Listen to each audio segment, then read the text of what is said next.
कौन ब्रह्मा का पिता है, कौन विष्णु की मां, शंकर का दादा कौन है, हमको दे बता। ये जानने के लिए कृपया सुनिए।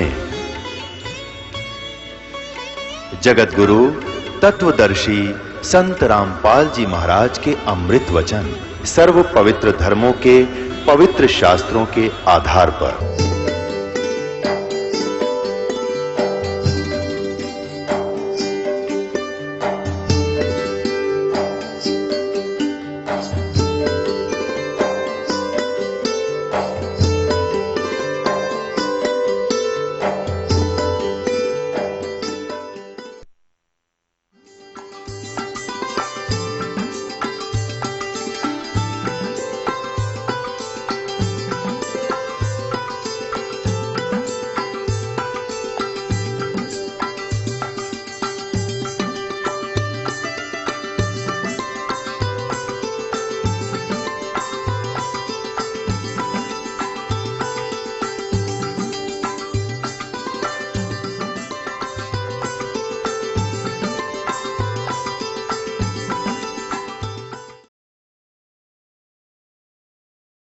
परमात्मा कह रहे थे मैं तुम्हारी अंदर की झांकना चाहूं था, तुम कितनी इच्छा है तुम्हारी मुझे वहां ले जाने के लिए,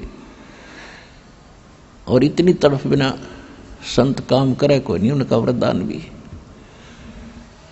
फिर भीम बकवाद करे था उस समय जब आमंत्रित करने गया था, जब सुदर्शन जी ने ये कहा था कि तुमने जब तक भीम उछल उछल कर मार दिए वह सैनिक, अरे भोगो अपने ने।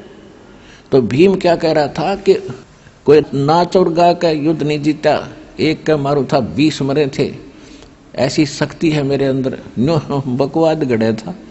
परमात्मा उस समय जब वो आमंत्रित करने दोबारा गए श्री कृष्ण जी के साथ, तब परमेश्वर ने एक अपनी सुमरनी टांग रखी थी खूटी गए या माला जिसको समन करते हैं, और भीम से कहा कि पहलवान या मेरी सुमरनी दिए उतार कर चल, मैं चालूं तुम्हारे साथ में। भीम फट दे गया और उस खुट्टी पर तो वह माला उतारने लगा। इतना पहलवान था भीम, बताते हैं कि हाथी को पकड़कर इतनी तेजी से घुमाकर आसमान में फेंक देता था कि वो दिखना बंद हो जाता था, और उस समय उस पर वह माला ना उतरी और पसीना आ गया, नो देख टेढ़ा टेढ़ा। परमात्मा बोले पहलवान छोड़ दे, आप पर उतरेगी। और न्यों करा था दत्ता ने, वो अपने आप उतरे का हाथ में आ गई। तो भीम कहने जचगी वे महात्मा के चाड़ा है उतर, और ऐसा विश्वास हो बिना फिर श्रद्धा नहीं बनती। न्यों बिग्गी बिल्ली की तरह खड़ा होगा वो पहलवान, न्यों खड़ा वहां पर।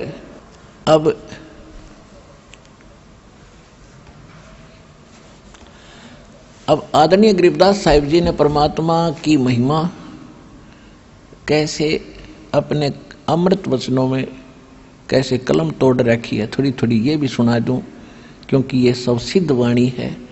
उस परमात्मा का दिया हुआ गरीबदास में फीड किया हुआ ज्ञान उन्होंने ज्यों का त्यों बोला है, और इस वाणी को अधिकारी के वचनों से सुनोगे तो पूरा असर होगा। ये दास है आज ये अधिकारी से अमर कथा को सुनाने, पढ़ने और पढ़ाने का, और पृथ्वी पर नहीं है।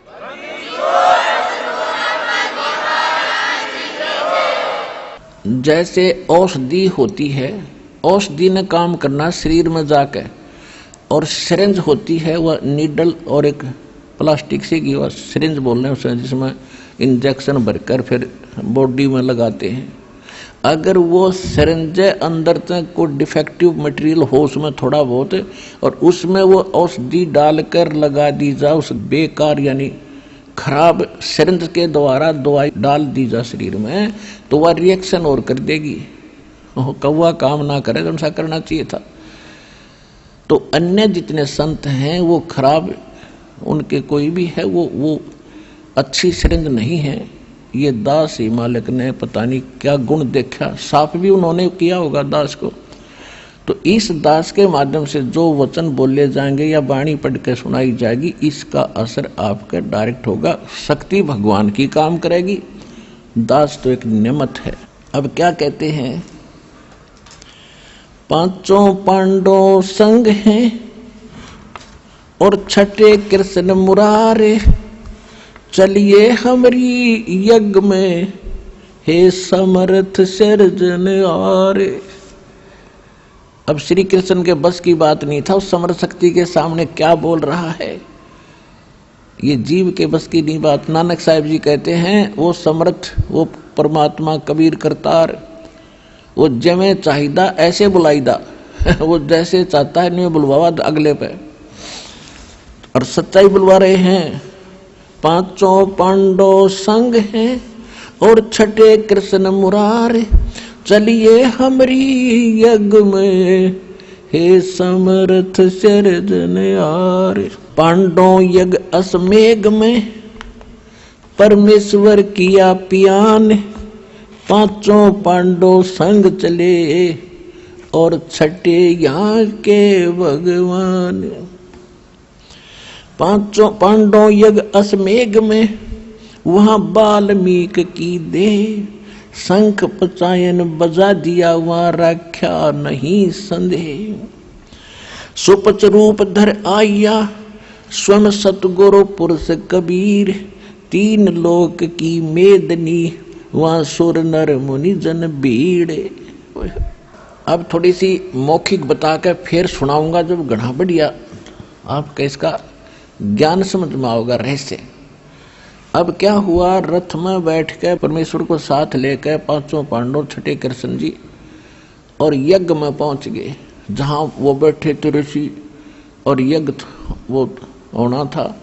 तो जो ही मंडप में परमात्मा ने प्रवेश किया, कबीर जी ने, उनकी कैसी वेशभूषा थी, बाल बढ़े हुए और मैले से कुचेले से कपड़े, टूटे से जूते, धोती भी आधी सी बांध रखी, और जैसे ग्रामीण और गरीब निर्धन व्यक्ति बिल्कुल जैसे रहते हैं, ऐसी स्थिति में। और जब वो जा रहे हैं आगे आगे, पीछे पीछे कृष्ण जी सारे, तो सारे बैठे थे ना, वो जितने ऋषि मुनि महामंडलेश्वर ब्राह्मण सारे अपना कपड़ा मुंह पर धर के और अंदर अंदर हंसे, ये लाए हैं, इसने बजा होगा शंख, ये बजा होगा शंख इसका। अब श्री कृष्ण जी ने द्रौपदी से कहा कि बहन द्रौपदी, ये महात्मा आए हैं और भोजन बना दे बढ़िया सा, खाना खाओगे जब तुम्हारा यज्ञ संपूर्ण होगा। अब कति गले में अड़ रही थी, इनका तो फांसी और मुश्किल हो रही थी कि इतना खर्चा हो लिया, बात जो की तो द्रौपदी ने किसी नौकर से नहीं भोजन बनाने दिया कि भोजन में कोई चूक रह जाए और संत जी भगत जी खुश ना हो। अपने हाथों रोटी बनाई, कचौड़ी पकौड़ी दही बड़े खीर हलवा गाजर पाक सारा बना के और सजा के वो थाल में न्यारी न्यारी कटोरियों में और सुदर्शन जी के आगे रख दिया कि महाराज जी भोजन पाओ। अब परमात्मा ने एक शिक्षा देनी थी। वो सुदर्शन जी जो थे वो इस बात के एक संयमी थे। वो क्या करते थे, वो केवल 5 ग्रास खाते थे, यानी 5 बार सारे दिन में जितना खाया गया 5 बार में, ऐसे 5 ग्रास में बस। उसके बाद वो अपना संयम रखते थे कि इससे ज्यादा नहीं खाना। उसी हिसाब से वो रोल उसी का कर रहे थे। पता था सबको कि 5 ग्रास करता था। परमात्मा फिर मीन में एक नहीं छोड़ दे। उन्होंने क्या किया, सभी खीर हलवा कचौरी पकौड़ी दही बड़े दाल सब्जी सारी थोड़ी थोड़ी सी लेकर और थाली में डाल ली, कटोरी बाहर धर दी और फिर उनको लगे मिलाने, ये दिखाने के लिए कि आज तैयो मन नारे नारे चटपटे भोजन करके तड़के फिर मांगेगा फिर जीभ खराब होएगी। वो इकट्ठे कर लिए।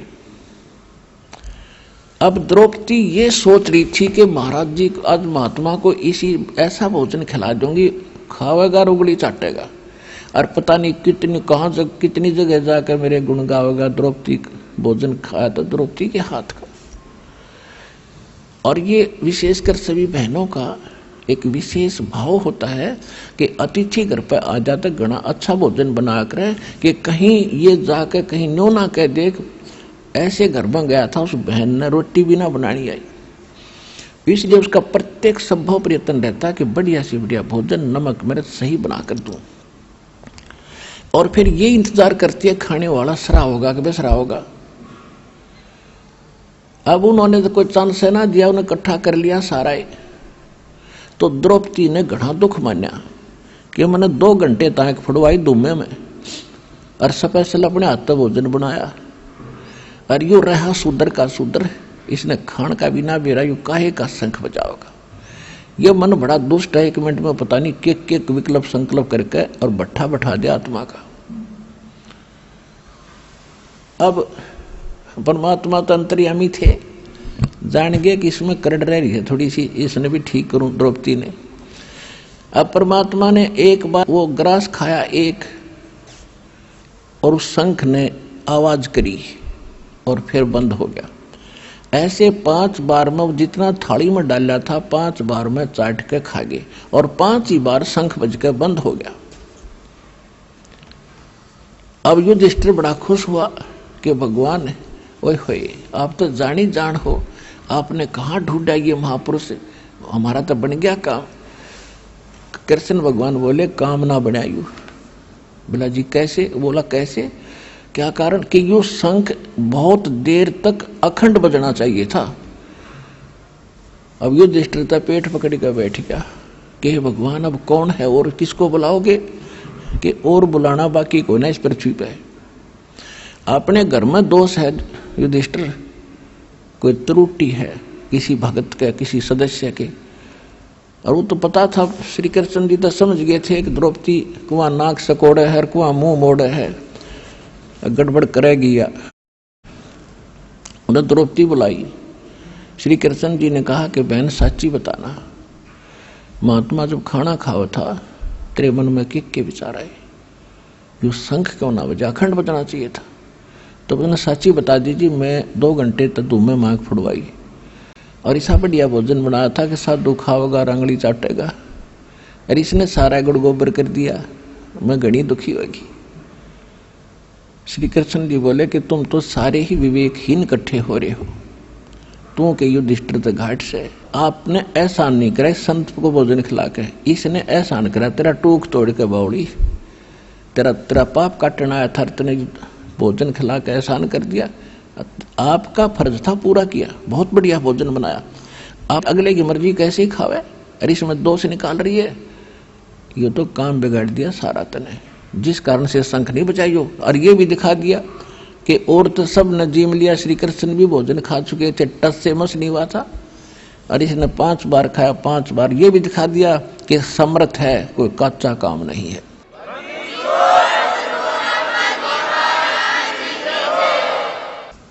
अब कहते मरता क्या नहीं करता, पसीने आगे द्रौपदी के कि गलती बन गई महाराज। परमात्मा बोले माफी मांग, महापुरुष है, और इसके चरण धो के पीतन के बाल्मीक दिखाई दे हरिजन सा, इसके एक बाल के बराबर 3 लोक नहीं है, इतनी समर्थ शक्ति है। श्री कृष्ण जी तो सामने दिखे थे, भक्ति युक्त परमात्मा थे, खुद हुए थे।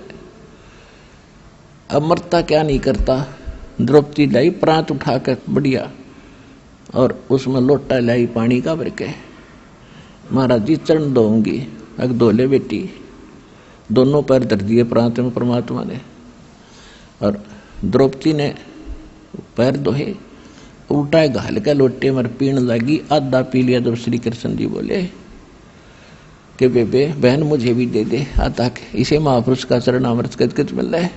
धूल से भरे हुए चरण लो के नो दो के, और गट गट पी गए। जो ही द्रौपदी ने और श्री कृष्ण ने वो चरणामृत लिया, शंख ने अखंड धुन करी, नो स्वर्ग तक वाणी सुनी। बोलो सतगुरुदेव।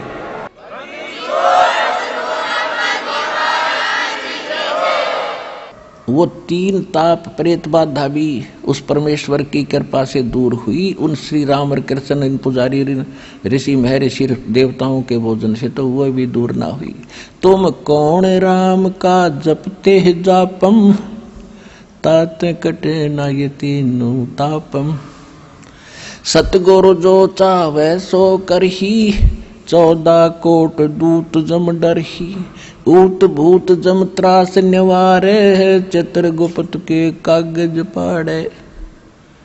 ये वो परमात्मा कबीर साहब है, आपके कर्म के लेख का नाश कर दे, ऊत भूत जम त्रासों यम के दूतों की त्रास से भी आपको बचावेगा, और अंत में आपके भाग्य में जो दुर्भाग्य लिखा हुआ है, पाप लिखे हुए हैं, उस कागज को पाड़ देगा।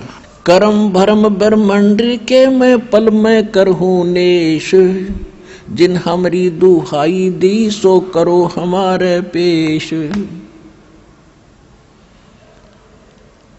अपना आत्मा उस शंख ने इतनी गजब की आवाज की, स्वर्ग तक उसकी लहर गई, काफी देर तक सन्नाटा उठ गया, पूरी पृथ्वी मीठी मीठी आवाज से भर गई, और जितने भी पृथ्वी पे वृक्ष पौधे थे, फूल या फलों के, फलों से तो लदपद हो गए, और फूल ऐसे खिल गए जैसे बसंत में खिला करते हैं।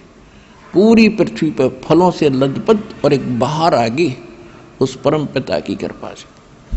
अब आपको परमात्मा की वो वाणी सुनाते हैं, थोड़ी सी ईब गढ़ा आओगा आपने। पांचों पांडव संग हैं, छठे कृष्ण मुरारे, चलिए हमारी यज्ञ में समर्थ सिरजनहारे। पांचों पांडव यज्ञ अश्वमेघ में परमेश्वर किया पियाने, पियान माने प्रस्थान, और पांचों पांडव संग चले और छठे यहाँ के भगवान। सुपच रूप धर आइया वो सतगुरु पुरुष कबीर, तीन लोक की मेदनी वहाँ सुर नर मुनि जन भीड़।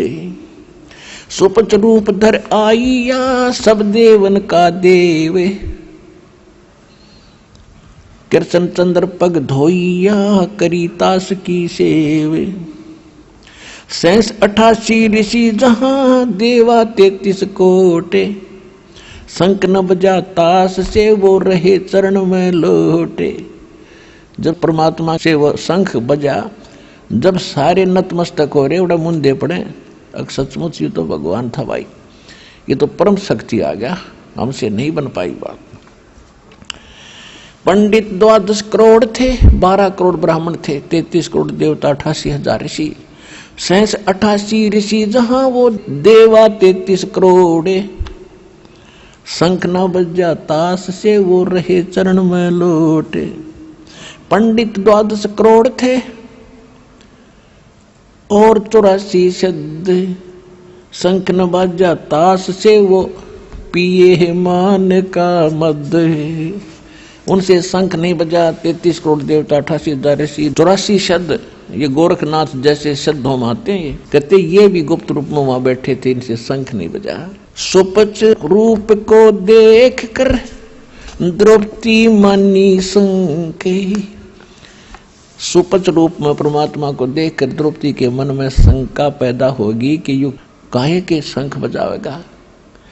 सुपच रूप को देख कर ये द्रौपदी मानी शंख, जाने गए जगदीश गुरु नो बाजा को ना शंख। कि 5 बार बजा के बंद कर दिया कि द्रौपदी में थोड़ी सी मरोड़ रह रही है, या काट दो इसकी। 56 भोग संजोग कर, 56 भोग, 56 प्रकार के व्यंजन बना रखे थे, उनको इकट्ठे कर दिया, संयोग कर दिया उनका। 56 भोग संजोग कर कीने 5 गिरास, द्रौपदी के दिल दुई थी, उसका नहीं था दृढ़ विश्वास। सुर नर मुनि जन यज्ञ में वहां त्रिलोकी के भूप, 3 लोक के राजा श्री कृष्ण जी बैठे, और सुपच यज्ञ में आइया नित बेचत है सूप। 56 भोग न भोगिया कीने 5 गिरास, खड़ी द्रौपदी उन मुनि वा घाल रही थी सांस। जब भगवान ने सब कुछ इकट्ठा कर लिया और खान लग गया, वह सांस मारे थी, वो करड़ी गुस्सा हो रही थी। अब श्री कृष्ण जी से पूछा गया तो उन्होंने बताया कि शंख क्यों ना बाजा। बोले कृष्ण महाबली क्यों बाजा नहीं शंख, जान राय जगदीश गुरु ये काढ़े मन की बंके। अब जब श्री कृष्ण जी ने सोचा कि इस महापुरुष से भी शंख ना बजा, तो उन्होंने देखा अपने अंतर्ध्यान से कि ओहो यार द्रौपदी के मन में दोष है, इसका बड़ काढ़ है, ये न सीधा करे। बोले कृष्ण महाबली भाई क्यों बाजा नहीं शंख, जान राय जगदीश गुरु अब काटत है मन बंके। के द्रौपदी की मरोड़ काटन लाग रही है यार, पता नहीं क्या बन रही है। श्री कृष्ण जी कह रहे हैं द्रौपदी दिल को साफ करो और चरण कमल लोलाए, इस बाल्मीक के बाल समय तीन लोक नहीं पाए। श्री कृष्ण जी कह रहे हैं द्रौपदी तने के बाल्मीक सा दिखा है हो, इसके एक बाल के बराबर तीन लोक नहीं है।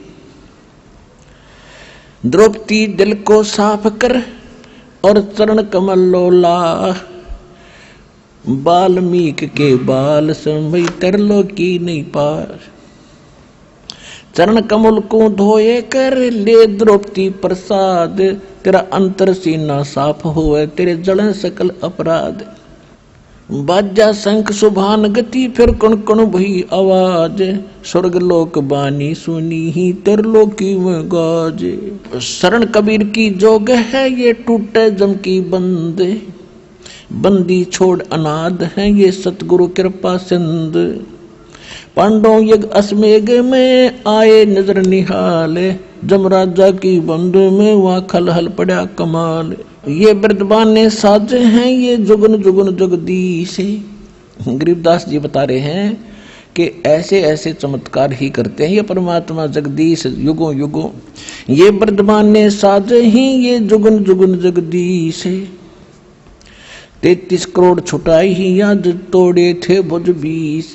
रामचंद्र पर रावण नहीं मरा था और 17-18 दिन हो गए थे खुचम खुचा होते ने, जब परमात्मा ने जाके खुद अपने अदृश्य रूप में उसकी टिटवी दबी थी, वो तो बहाना गिरा था, तीर लग गया फलाना लग गया। तीर तो उस दिन के मरने लग रहा था उसको, वो लगन दे था उसके। अब क्या बताते हैं परमात्मा, पांडव यज्ञ अश्वमेघ में आए नजर निहाले, जमराजा की बंद में वहाँ खलहल पड़ा कमाल। भाई यज्ञ रची जब पांडव राजा, नो नाथों नहीं शंख बाजा। कितनी प्यारी वाणी में कितनी महिमा गाई अपने भगवान की गरीबदास साहिब जी ने। यज्ञ रची जद पांडव राजा, नो नाथों नहीं नादू बाजा। 84 रिद्धि सब मोहे, पूर्ण ब्रह्म ध्यान नहीं जो है। वो जितने भी ऋषि थे महर्षि थे वो उस पूर्ण परमात्मा की भक्ति नहीं करते थे, वो देवता वगैरह।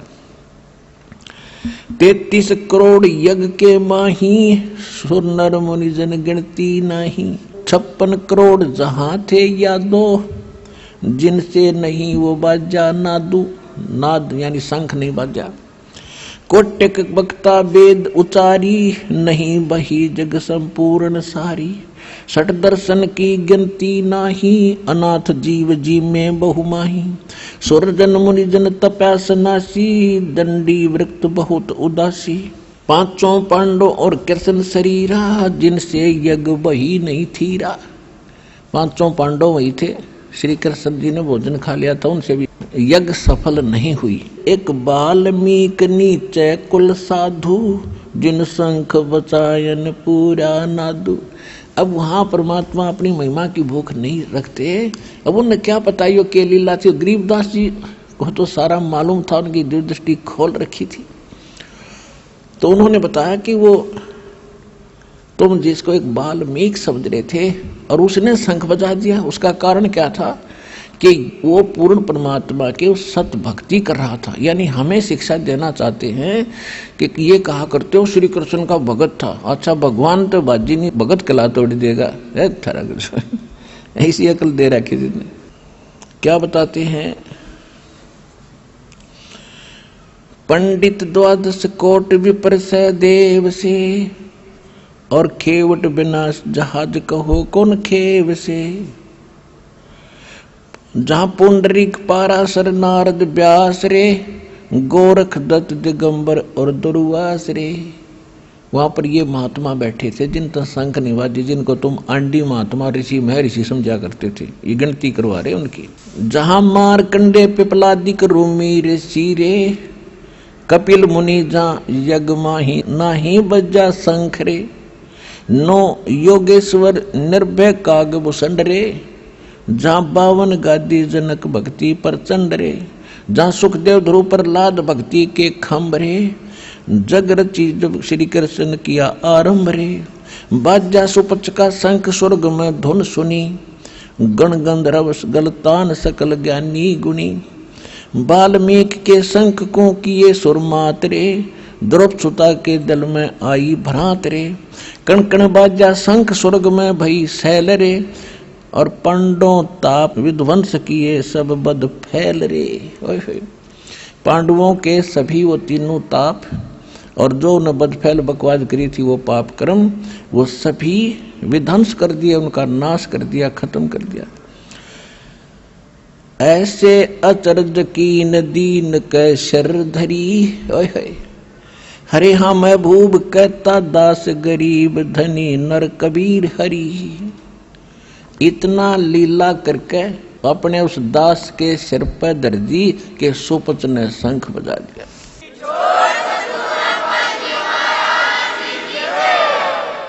अपने आत्माओं, ये वैसे तो बहुत लंबा प्रकरण और था, 10 मिनट और लगाऊंगा इसको ताकि आज का सत्संग पूरा हो जाए। जैसे कई भक्त कहते हैं कि क्या ब्रह्मा विष्णु महेश यानी श्री कृष्ण विष्णु राम ये भगत के पाप नाश नहीं कर सकते?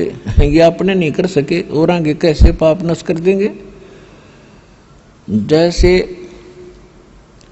नारद जी ने श्राप दिया था विष्णु जी को, जब नारद जी विवाह कराना चाहा था और विष्णु जी से उसने अपना रूप मांगा था, अभी तो मेरा ऐसा है चोटी राख रखी, पंडित जैसा मेरा वेशभूषा है, लड़की कैसे पसंद करेगी? एक राजा की लड़की का स्वयंवर था और उसके मीठे मीठे गीत सुनकर उस नारद का भी जी कर गया ब्याह करवाने।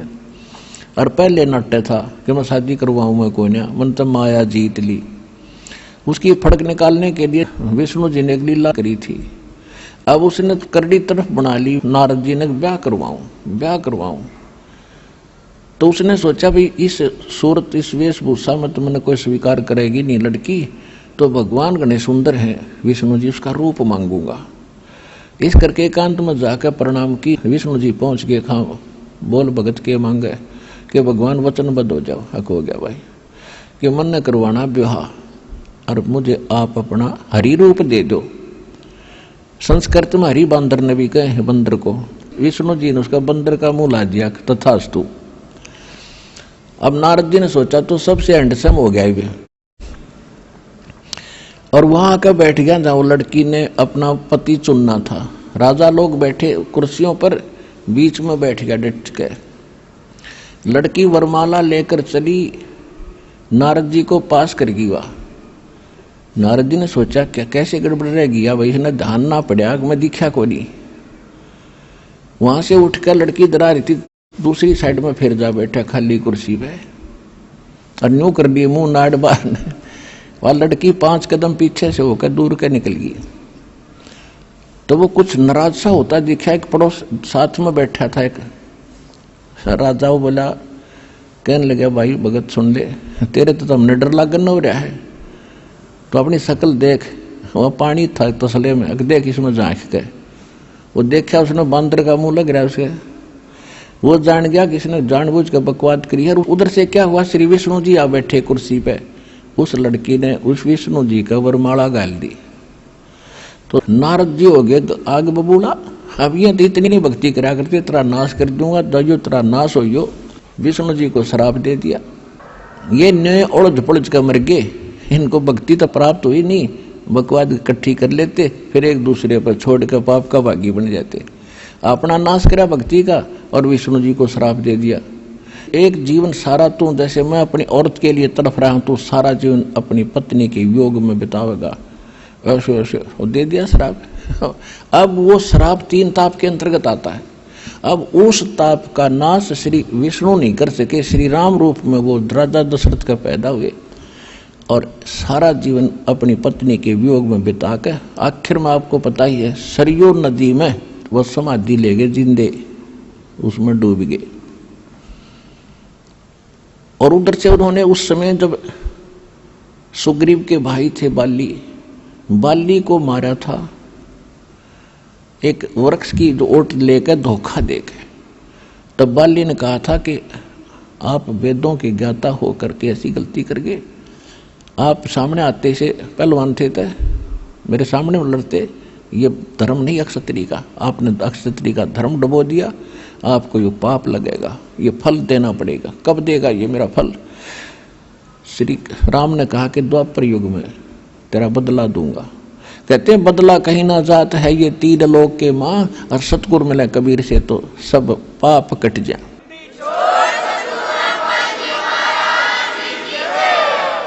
तो श्री कृष्ण वही विष्णु राम वाली आत्मा बनी, एक शिकारी बनाइए बाली वाली आत्मा, जिसमें दुर्वासा जी ने, देखो कमाल की बात है, एक बार दुर्वासा जी द्वारका की बनी में बैठ के बाहर जंगल में, उनके बारे में सारी द्वारका में चर्चा का विषय बन गया, बड़े पहुंचे हुए महात्मा हैं, भूत भविष्य की सारी बता देते हैं।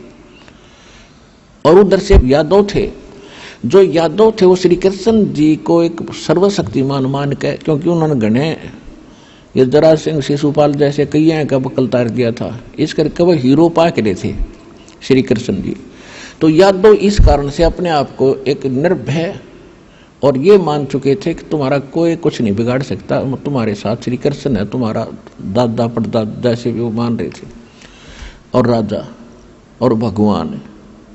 तो उन्होंने इस प्रद्युम्न है, श्री कृष्ण का लड़का था प्रद्युम्न के साथ 5-7 बच्चों ने एक स्कीम बनाई कि दुर्वासा ऋषि की परीक्षा लेंगे, ये कैसी भूत भविष्य जानता है। तो उन्होंने प्रद्युम्न को एक लड़की का सांग बना लिया, गर्भवती का, पेट पे कढ़ाई बांध ली छोटी सी, जो छोंक छांक लान की आकर रसोइयों में, और ऊपर के उसके लोगड़ कपड़े बांध के और लेडीज वाले कपड़े परा दिए। एक उसका नकली पति बना लिया, ऋषि के पास गए, दुर्वासा के पास। दुर्वासा जी से कहा कि महाराज, हमने सुना आप भूत भविष्य की सारी जानते हो और वर्तमान की, ये इसकी पत्नी है, ये इसका पति है, इनको बहुत दिनों के विवाह के उपरांत आज आस हुई है, ये उतावले हो रहे हैं ये जानने के लिए कि इनका लड़का होगा क्या लड़की, आप बताइएगा। दुर्वासा ने देखी दूरबीन ला के, हम देखे तो बकवाद करना रहे हैं, कहने लगे बताओ क्या होगा। कहा जी कि यादव कुल का नाश होगा इस गर्भ से जो तुम बना के आए हो, और ठाया चमटा तुम बकवास करने आ गए, तुमने ये है वो बालक बच्चे भाग लिए वहां से, बात बिगड़ गई।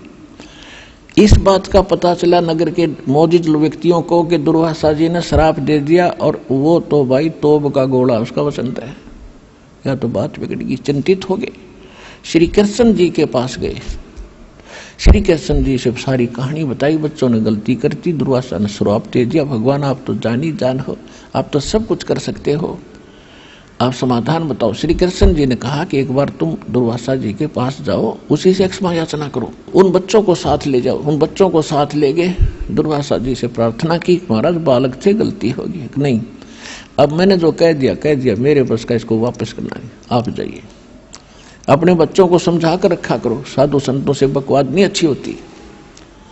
फिर चिंतित हो गए, गांव में भोजन नहीं बना उस दिन, सारी नगरी में अगर नाश हो गया था। श्री कृष्ण जी ने देखा तो घड़े चिंतित हो गए, तो क्या समाधान बताया कि अभी क्यों चिंता करते हो, आ जाओ, इकट्ठे कर लिए, और कहा कि किससे हमारा नाश होगा, जो गर्भ बनाया था कढ़ाया लोहे का, और ये कपड़े जो पैर रखे थे ऊपर गए, हाँ जी, इन कपड़ों ने तो आग लगा दो, और इस कढ़ाई को, लोहे की कढ़ाई को घिसा के और चूरा बना के जमुना में डाल दो, ना रहेगा बांस ना बजेगी बांसुरी। बड़े खुश हुए सारे, वाह अच्छी वाह कमाल कर दिया। अब वो कढ़ाया घिसा के पत्थर पर चूरा बनाकर जमुना में डाल दिया, और फिर क्या हुआ, एक कड़ा जो बराबर में कड़ा होता है पकड़ने का, एक तो पूरा घिसा घिसू दिया उन्हें तोड़ फोड़ के, एक किसी आलसी का हाथ लग गया, उसने घिसा के थोड़ा बहुत ही दूर से फेंक दिया नौका। वो एक मछली ने खा लिया, खाद्य पदार्थ समझ के। उधर से क्या हुआ, वो मछली पकड़ ली उस मछियारे, उस पारधी ने, शिकारी ने, जो बाली वाली आत्मा थी। वहां भी बालिया धीमर बन रहा था, मछली पकड़निया और शिकार भी करते थे। पहले ये मांस मच्छी खाते थे ये लोग।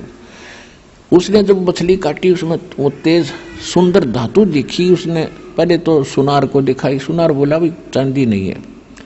फिर लोहार के पास ले गया, लोहार बोला इस्पात है गजब का, क्या बनवाना चाहता है। अब वो थोड़ा था, उसने बोला तू मेरे इस तीर का एरो बना दे आगे का, ये बाण का जो है इसका आगे का तीर बना दे लोहे का। उसने विषाक्त करके, क्योंकि शिकारी था, कि विषाक्त करके बना दिया, जहर में बुझा के और बना के उसको दे दिया। उधर से क्या हुआ कि फिर कुछ दिनों के बाद दुर्वासा जी का वो वचन फला। आपस में सारे यादव छोटी सी बात पे लड़े, लठ मारे, कत्लेआम करने लगे। रोज की 2-2 4-4 मौत लड़ाई में होने लगी, या वैसे मर जावे। तो सब फिर चिंतित हुए। चिंतित होते हैं तो समाधान गुरु जी से पूछते हैं। श्री कृष्ण उनके गुरु भी जी थे, गुरु थे धार्मिक। श्री कृष्ण जी के पास फिर सारे मोजिज लोग से इकट्ठे हुए। कहा भगवान, नगरी में पता नहीं कौन सा पाप सेध गया और हाहाकार माच रही है, बड़े छोटे की लाज रही ना, कोई समझावे उसके सिर पावे, पता नहीं कौन सा पाप आगे अड़ गया। श्री कृष्ण जी ने कहा कि दुर्वासा का श्राप अब फल रहा है। अब देख लो पुण्यात्मा, ये विचार करिए, ये किसे, जब श्री कृष्ण की ये स्थिति है तो इसके पुजारी किसा समाधान बताते होंगे और उससे क्या लाभ होता हो। एक बार तो कह दिया किसी ने घिसा घिसू कर डाल दो, ना रहेगा बांस ना बजेगी बांसुरी, हो गए निश्चिंत। और अब कह रहे हैं कि वो श्राप फल रहा तुम्हारे ऊपर दुर्वासा का, अब उसका असर शुरू हो गया तुम्हारे पर। अब फिर हाथ जोड़ के खड़े हो गए, बोले बाले होते हैं, गुसर डालो तो कि भगवान कोई समाधान बताओ कि ऐसा करो, तुम सारे के सारे यादव नर मनुष्य और चाहे आज का नवजात शिशु भी क्यों ना हो, आज का जन्मा हुआ उसको भी नर हो, उसको लेकर उस प्रभास क्षेत्र में चले जाओ जहां तुमने कड़ा घिसा कर चूरा जमुना में डाला था। अब देखो, जो चूरा डाला था कढ़ाई का, वो बन गया घास तेज पत्तों का, ईंख की तरह, और तेज पत्ते से तलवार कैसे हो गए। अब क्या बताया कि वहां जाओ तुम उस प्रभास क्षेत्र में, और वहां सारे स्नान करके आओ जमुना में, तुम्हारा साप नाश हो जाएगा। अब गुरु जी ने बता दिया, सारे खुश हो गए। छोटे बच्चे जो उस दिन पैदा हुए थे उसने भी ले लेकर लड़कों को, और सारे नर यादव चल पड़े वहां, जा इकट्ठे हुए। पहले तो जाते नहावे स्नान करें, और फिर बाहर आते लट्ठम लट्ठा, आंख बड़े थी पहले से ही, वो घास निकाल कर मारे, वो तलवार का काम करे, कत्लेआम मच गया। 56 करोड़ यादव कट कर मर गए। अब बच गए श्री कृष्ण। श्री कृष्ण द्वारका छोड़कर जंगल में जा लौटे, एक वृक्ष के नीचे घुटने पर पैर रख के ऐसे लेटे हुए थे, तलवार सामने था। श्री कृष्ण के पैर में एक पद्म था जो बहुत ज्यादा चमकता था, जैसे 100 वाट का बल्ब कहीं दिन में जग रहा हो वृक्ष के नीचे तो उसकी अलग से चमक दिखाई देती है, ऐसी चमक थी उसके पैर में, वो कुदरती था उनके पैर में। श्री कृष्ण जी एक वृक्ष के नीचे लेटा हुआ था, वृक्ष की जुर्मट नीचे टिकी हुई थी जमीन पर, और वो शिकारी जिसने वो कढ़ाई का एक कड़ा वो तीर बनवाया था, उस दिन उस सन ले रहा। ये तो विधि विधान होता है। अब उसने सारा दिन कोई शिकार मिला नहीं, उसने सोचा इस वृक्ष के नीचे रेस्ट करता हूं, फिर देखूंगा आगे चल के। वृक्ष के निकट आया तो उसने देखा कोई वस्तु चमक रही है। उस वृक्ष की उस शाखाओं के अंदर से, जुर्मट के अंदर से दिखा, तो उसने क्या आइडिया लाया कि ये मृग की आंख है हिरण की, और मैं इधर उधर से जाऊंगा, यू भाग जाएगा, तेरे हाथ में लकड़ेगा, निशाना साध गया, उससे उसमें ठोक दिया तीर, और जहर से बुझा हुआ। श्री कृष्ण जी के तालवे में लग गया। श्री कृष्ण जी चिल्लाए, मर गया रे, मर गया रे। अब उसने सोचा शिकारी ने कोई मानस मर गया तो जुल्म हो गया तेरे से। वो भाग कर आया जल्दी से, क्या देखा कि मुकुट समेत ये तो राजा मर गए। अब तेरा क्या होगा? रो और बुरा हाल कर दिया। हे महाराज, मेरे से गलती बन गई है महाराज, मैं जानकर नहीं मारा, मैंने तो ऐसे ऐसे आपके पैर में चमक देखी, ये सोचा ये मर्ग है, मर्ग जानकर मारा दाता, आप तो समर्थ हैं, कुछ भी सजा दो। तब श्री कृष्ण जी बोले, अब काल के हाथ में बुद्धि वह कर दी ऑन इसकी कि भाई तने अनजाने में नहीं मारा, ये तेरा और मेरा कोई बदला था पिछले जन्म का, आज मैं चुका दिया तेरा। तो उसने कहा, शिकारी ने, वो बालिया नाम था उस समय भी उसका, उस बालिया झीमर ने कहा कि भगवान आपका और मेरा के बदला हो सके कि त्रेता युग में आप सुग्रीव के भाई बाली थे और मैं रामचंद्र था भाई, उसमें मैंने भी ऐसे धोखे से तुझे मारा था, आज तूने वो बदला ले लिया। और एक काम करे, वहाँ कोई नहीं रह रहा, उसमें नगरी में कोई नहीं बचा है, किसी के माध्यम से मेरा संदेशा भिजवा दे पांडवों तक, वो आ जाए बस संभालने, इन लड़कियों औरतों को ले जाए यहाँ से। अब उसने जैसे तैसे संदेशा भिजवाया या स्वयं गया तो सारे पांचों पांडव आगे। जब श्री कृष्ण जी अंतिम सांस गिने थे, उन सभी पांडवों से शिक्षा देने लगे कि हमारा तो अंत आ लिया, अब मैं जा रहा हूँ और कोई नर या दो बचा नहीं है, जितने भी औरतें लेडीज हैं इन सब को तुम वहाँ ले जाओ, यहाँ के भील भ्याल लोग इन्हें तंग करेंगे, इनकी बेइज्जती करेंगे, तुम इनको वहाँ ले जाओ, इनको सुरक्षित रखना। तो उन्होंने कहा महाराज ठीक है। फिर क्या कहा कि एक और मान लेना मेरी बात, तुम राज त्याग के और तपस्या करो हिमालय में जाके, तुम्हारे ऊपर युद्ध में किए हुए जो पाप हैं वो बहुत ज्यादा हैं, वहां तप करके अपने शरीर को गाड़ दो ताकि तुम्हारे कुछ पाप कम हो जाए। अब उस समय अर्जुन पर रहा नहीं गया। अर्जुन बोला, भगवान वैसे तो आज आप ऐसी स्थिति में हैं कि मुझे कोई प्रश्न करना नहीं चाहिए, बहुत बड़ा कहर टूट रहा है आपके ऊपर, लेकिन यदि मैं इस शंका का समाधान नहीं चाहूंगा तो मैं मर भी नहीं सकूंगा, ढंग से जी भी नहीं सकूंगा।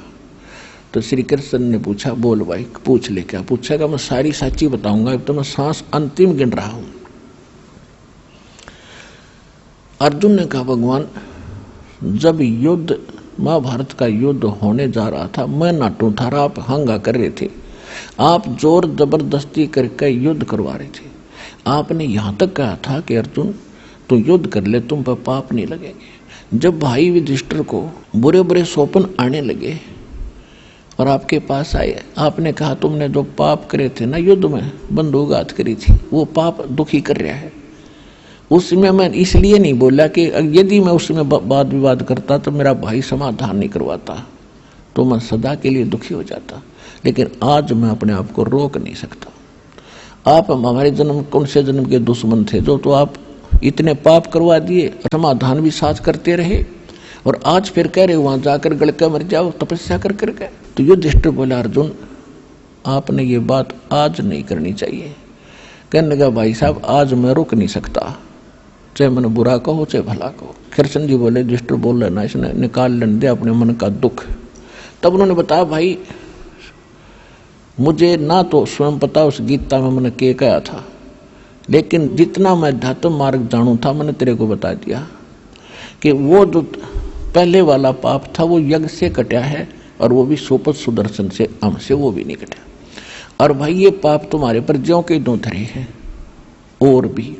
अब जाके आप वहाँ हिमालय में अपना ये अंतिम समय तक वहाँ तपस्या करके गल मरो, ये मेरा वचन है, मानो चाहे मत मानो, जो होना था वो हो गया। अब उधर से क्या हुआ, श्री कृष्ण जी शरीर छोड़ गया, अंतिम संस्कार करके सारे उनका फूक फाक के सारे ने और लेकर उन औरतों को चल पड़ा।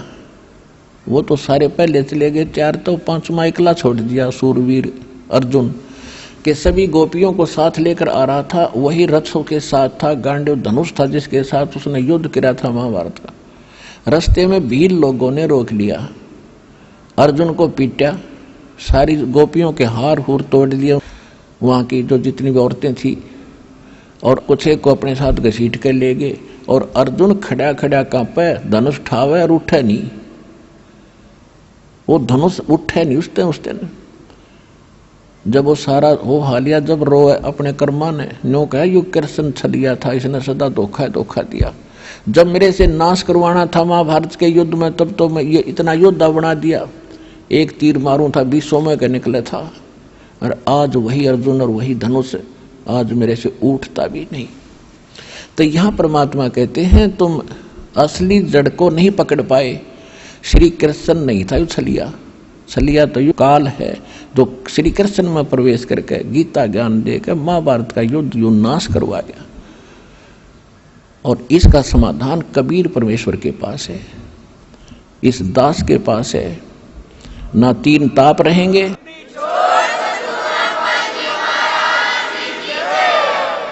सूक्ष्म वेद में कहा, इस ऋषियों को लताड़ा है परमात्मा ने। दुर्वासा को पे तहा समझन आई नीच, 56 करोड़ यादव कटे हुआ मची रुद्र की कीच। कहते हैं उन बच्चा ने थोड़ा सा मजाक कर दिया, और उस दुष्ट दुर्वासा ने इतना बुरा शराप दिया करते हैं, तो राक्षस है, कसाई है, ये कोई संत है। कहते दुर्वासा कोपे तहा, कोपे माने क्रोधित हुए, और समझन आई नीच, उस नीच आत्मा ने यह भी नहीं सोचा तू क्या श्राप देने चाह रहा है, क्या जुल्म होगा। और 33 करोड़ यादव कटे या मची रुद्र की कीच। कहते हैं वहां इस रक्त की खून की गारा माच की 56 करोड़ आदमी मर जाए, वहां तक गोड्डे गोड्डे खून की गारा बन गई। और इनको हम ऋषि और महर्षि को बड़ा पहुंचे हुए थे, खाक पहुंचे हुए थे। और उसी प्रकार चुनक ऋषि ने 72 करोड़ सेना का नाश कर दिया, मानधाता चक्रवर्ती राजा की। उसके विषय में परमात्मा कहते हैं 72 अक्षौणी खा गया वो चुनक ऋषि सुअर एक, ये दे धारे जोरा फिरे भाई सभी काल के वेख। कहते 56 करोड़ का नाश कर दिया चुनक ऋषि सुअर, ऋषियों में श्रेष्ठ ऋषि वर, और उससे ऋषि सुअर, उसके ये लक्षण है। 56 करोड़ का नाश कर दिया, ये दे धारे जोरा फिरे या चलती फिरती मौत है, ये ऋषि नहीं थे। ये सभी काल के भेख जो यहाँ तक के साधक है, उनकी ये स्थिति है। न इनसे कोई 3 ताप कट सकते, 3 ताप पैदा कर सकते, ये नाश नहीं कर सकते। अच्छा, श्री कृष्ण जी विष्णु जी थे, श्री कृष्ण इज विष्णु, और वो अपना पाप नाश नहीं कर सके, पुजारियों का क्या करेंगे? जिसके सामने पूरा बच्चे पोते पड़पोते रिश्तेदार मर जा, और अगर वो समर्थ होता तो क्या उनकी रक्षा नहीं करता? वो समर्थ नहीं था। ये कर्म के बंधन से सभी बंधे हुए हैं। तुम कौन राम का जपते जापम, तात कट नयति नो तापम, समर्थ का शरणाग हो रंग होरी हो, भाई कदे न हो ए काज राम रंग होरी हो। कबीर परमेश्वर की समर्थ की शरण में आओ, सदा सुखी रहोगे और थारे सारे पाप कटेंगे, मोक्ष मिलेगा। बोलो सतगुरुदेव।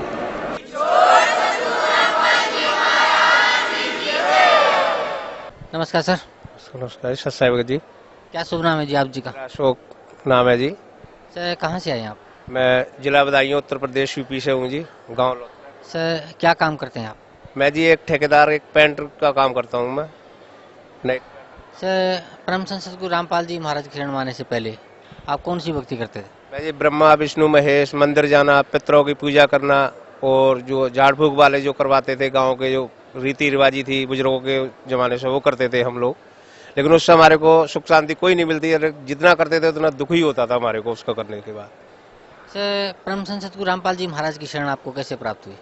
एक नेत्रपाल भगत जी हैं, हमारे भाई लगते हैं रिश्ते से, वो हमारे को बोलते थे भाई तुम ये मंदिर जाना, ये करना, तुम सारे देवी देवताओं पर विश्वास करना, झाड़ फूक वालों पर विश्वास करते हो, तुम्हारे घर में अशांति रहती है हर समय, हमारे आश्रम चलो, तुम वहाँ से नाम ले लो गुरु जी से और तुम्हारे को सुख शांति मिलेगी, इससे कोई अम्बाला आपको वो नहीं होएगा। तो हम सोचते थे नहीं जी, हम नहीं जाएंगे, आप होली दिवाली कुछ नहीं मानते हो, किसी को नहीं मानते हो आप, हम नहीं जाएंगे वहाँ।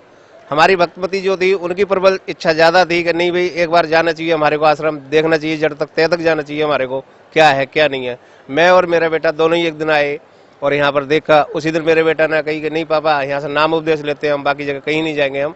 तो उस दिन मैंने नाम उपदेश यहाँ से ले लिया। सर, परम संत सतगुरु रामपाल जी महाराज से नाम उपदेश लेने के बाद आपको क्या लाभ मिला? सबसे प्रथम तो मेरे को ये लाभ है कि मैं 2 बंडल बीड़ी का पीता था दिन भर में। मेरे घर वाले सारे मेरे से परेशान रहते थे, क्योंकि मैं एक पेंट का ठेकेदारी का काम कराता हूँ। मैं लेबर के साथ रहना, जैसी संगत होती थी वैसे वही उनको शाम को कि कभी दारू मंगा लो भी ठेकेदार, तो बोतल को पैसे दे देने, उनको खुद भी पीना उनको भी पिलाना, फिर घर में आके झगड़ा करना। तो सबसे बड़ा लाभ तो ये था कि मेरी बीड़ी उसी दिन से छूट गई। ना मेरे को कोई इच्छा हुई, ना मेरे को कोई आज तक लाभ मतलब इसका सबसे बड़ा मिला मेरे को। ये मेरा एक अनुभव था। फिर उसके बाद अभी पीछे मेरे को इस पिछले सत्संग में आया था मैं 4 को और 5 को। यहाँ से मैं 4 तारीख को 5 को गया था, यहाँ से वापसी 8 तारीख को मेरे साथ एक हादसा हुआ था। जो 4 मंजिल की घोड़ी थी लोहे की मेरी, उससे उतार रहे थे लड़के, एक बिजली की लाइन पर रख गई थी। लेकिन वहाँ से जैसे वेल्डिंग में हम करते हैं उस हिसाब से हमारा मतलब जो है चिंगारी छूट रही थी। 4 बंदे थे, मेरा बेटा भी स्कूल से आया था, ये सोच रहा पापा पर रुकी नहीं है, तो दौड़ के ये भी गया। भाई इसको ये नहीं पता था कि करंट लगा हुआ है। लेकिन उसमें 4 बंदे थे, एक मेरा भतीजा भी पकड़ा हुआ था। तो चारों के चारों मतलब कांप रहे, लेकिन हम 2 उपदेशी थे उसमें और बाकी 4 जो गैर उपदेशी थे उसमें बंदे, वो चारों के चारों हम कांप रहे। लेकिन नीचे 200 बंदे खड़े थे, वो सारे ही घबरा रहे कि नहीं भी आज ये 4 बंदे मर जाएंगे, बचेगा नहीं कोई भी। तो मैंने कहा हे बंदी छोड़। तो इतने में मेरे को नहीं पता घोड़ी तार पे से उठ के कैसे अंदर आ गई, ये मेरे को कुछ नहीं पता लगा। लेकिन अब चारों के चारों सेफ हो गए। बाकी इनको करंट लगा, वो एक बार को घबरा गए थे, बाहर उनके खड़े हो गए कि नहीं भाई अब नहीं बचेंगे। तो सबसे बड़ा मेरे को चमत्कार ये कि मैं जो है मतलब उस दिन बंदी छोड़ना बहुत रजा बजी, एक नया दान जीवन दिया मेरे को। चारों के चारों हम सेफ बच गए। सर, जैसे पहले आप भक्ति करते थे तो उसको आपको कोई लाभ नहीं मिलता था, फिर आप परम संत सतगुरु रामपाल जी महाराज की शरण में आए, सतगुरु रामपाल जी महाराज से नामदान लिया, तो जो भक्ति सतगुरु रामपाल जी महाराज ने आपको दी, उस भक्ति से आपको ही नहीं बल्कि 4 लोगों को जीवनदान मिला। तो भगत समाज को क्या संदेश देना चाहते हैं सर आप? भगत समाज को मैं यही संदेश देना चाहूंगा भाई कि जिला हिसार बरवाला में आए और माता और बहनों और भाइयों से मेरा अनुरोध है हाथ जोड़कर कि अपना भाई कल्याण कराएं, सतगुरु रामपाल जी के पास आए। ये एक सत कबीर है, इनका पूर्ण विश्वास करें। मतलब ऐसा कुछ नहीं है भाई, आए यहाँ पर और परवल अपना जीवन सफल बनाएं। जी धन्यवाद आपका। क्या शुभ नाम है जी आप जी का? भगत भारत दास। भारत दास जी कहाँ से आए आप? मैं जिला बदायूं, गांव लौथर। भारत दास जी क्या काम करते हैं आप? मैं अभी स्टूडेंट हूँ, मैं पढ़ाई करता हूँ, 10वीं कक्षा में हूँ अभी। भारत दास जी, परम संत सतगुरु रामपाल जी महाराज की शरण में आप कैसे आए? परम संत सतगुरु रामपाल जी महाराज के शरण में मेरे एक चाचा लगते हैं, नेत्रपाल भगत जी। वो हम मेरे घर पे रोज आते थे सत्संग देखने। वो कहते थे कि आप हमारे को मेरे गुरुजी का चैनल दिखा दे करो साधना, आप उस पर हमारे गुरुजी का सत्संग आता है, आप डेली दिखा दिया करो, चाहे आप उस दिखाने के 2 घंटे के पैसे ले लिया करें हमसे। पर हमने कहा नहीं चाचा हैं, हम ऐसे कैसे कर सकते हैं, चलो आप देख लिया करो सत्संग। पर वो देखते रहते थे, हम सो जाते थे, हमारा मन नहीं लगता था। अब काल की काफ़ी शक्ति होती है इसमें कि क्या होता था कि हम सो जाते थे, हमें अच्छा नहीं लगता था।